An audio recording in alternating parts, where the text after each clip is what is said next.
বন্ধুরা, পাখিদের বলেছিলাম কিছু খাদ্য সংক্রান্ত, যেমন দানা শস্য অনেক কয়েকটা দানা শস্য আছে, ওটা একটা অংশ। আরেকটা অংশ হলো মেডিসিন, তাহলে দুটো অংশ গেল। আরেকটা অংশ আছে সবুজ শাকসবজি। সবুজ শাকসবজির মধ্যে অনেকগুলো শাকসবজি দেয়া যেতে পারে, তো সেই শাকসবজি সংক্রান্ত ভিডিও পরে একদিন হবে। কিন্তু শাকসবজির পাশাপাশি আরেকটা থাকে এগ ফ্রুট, অবশ্যই এগ ফ্রুট দিতে হবে। আমি একদিন বাদে একদিন এগ ফ্রুট দিই। এখন সেই এগ ফ্রুটের ভিডিওর প্রথম ধাপে আমি দেখাবো, এই যে আমার একটা কেটলি আছে, স্টিলের একটা টিফিন বক্স। এই টিফিন বক্সের জল নিয়ে দুটো ডিম আমি গ্যাসের মধ্যে বসিয়ে দিয়ে সিদ্ধ করেছি, এবং এই দুটো ডিম আমি তুলে নেব। এখন প্রচণ্ড গরম আছে, একটু ঠান্ডা হবে, কয়েক মিনিট ঠান্ডা হবে। এই ডিমটা ঠান্ডা হয়ে গেছে, এখানে আমি ভাঙবো, খোলা ছাড়াবো। খোলা ছাড়াচ্ছি আমি। খোলা একটা প্রায় শেষের দিকে। আমার পাখি আছে প্রায় 60 পেয়ারের ওপর, ওদের বাচ্চাও কিছুটা আছে। এই যে একটা কি বলবো, ডিমকে সুন্দর করে এখানে কুচে নিতে হবে, এইভাবে কুচে নিতে হবে। নিয়ে হ্যাঁ বন্ধুরা, এই দ্বিতীয় ডিমটাও প্রায় আমি একে কুচে নিলাম আমার এই কি বলবো মেশিন দিয়ে।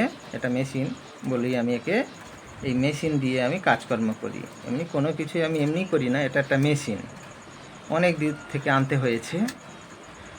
দেখতে পাচ্ছেন মেশিনটা, ভালো করে দেখে নিন, অনেক দূর থেকে মেশিনটা আনতে হয়েছে।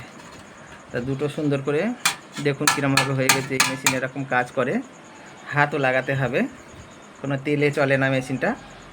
দেখতে পাচ্ছেন তো কীরকম হয়েছে। তো আমি সেই রকমভাবে, আবার বেশি ঘষাঘষি করলে হয়তো আমার হাতটাও কাটতে পারে, তো আপনারা খেয়াল রাখবেন। দেখতে পাচ্ছেন স্টিলের মেশিন। যাই হোক, মেশিনের কাজ হয়েছে, এবং এক্ষেত্রে আমি আরও কিছু সংযোজন করব, যেটা এটা ডিটেলস অন্যান্য কোনো ভিডিওতে আপনারা হয়তো দেখতে পাবেন না। এখানে আমার বিট লবণ আছে, হ্যাঁ দেখেছেন কীরকম হয়েছে, দেখুন। দেখুন বন্ধুরা, এই আমার বিট লবণ, পাখির বিট লবণ পরিমাণ মতো দিতে হবে। ওদের শরীরে, আমাদের শরীরে যেমন লবণ দরকার আছে, ওদের শরীরে লবণের দরকার আছে। শুধু বিট লবণ নয়, এর সাথে আমার আবার একটা আছে, যেটা হলো আপনার কি বলে, দেখতে পাচ্ছেন এই বিস্কুট।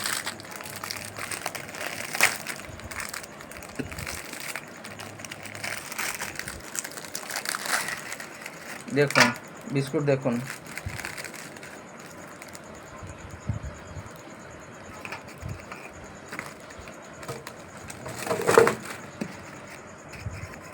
কটা করে দিচ্ছ?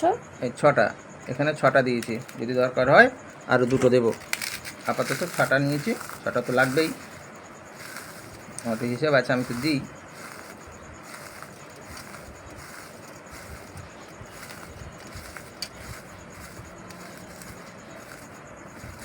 এগুলো বাচ্চাদের ক্ষেত্রে দিতে হয়।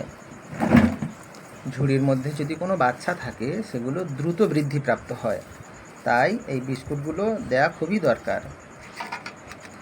কখনো কখনো সপ্তাহে 2 দিন হলেও শাকসবজি বলেছিলাম, সেই শাকসবজি বলতে গেলে প্রধানত প্রথম বোঝায় কলমি শাক। কলমি শাক দিলে ওরা কিন্তু প্রচুর পরিমাণে খায়, দারুণ খায়। আপনারা দেখতে পাবেন, যদি বাচ্চাদের দেয়া যায় না, বাচ্চাদের পেটে কলমি শাক খেলে একটা সবুজ দাগ দেখা যায়, ওরা খেয়েছে। যাই হোক, ওটা সবুজ শাকসবজির মধ্যে কলমি শাক অন্যতম। আর আছে যেমন তুলসী পাতা, এগুলো রুটিন মাফিক দিতে হয়। সপ্তাহে যদি আমি 2 দিন তুলসী পাতা দিই,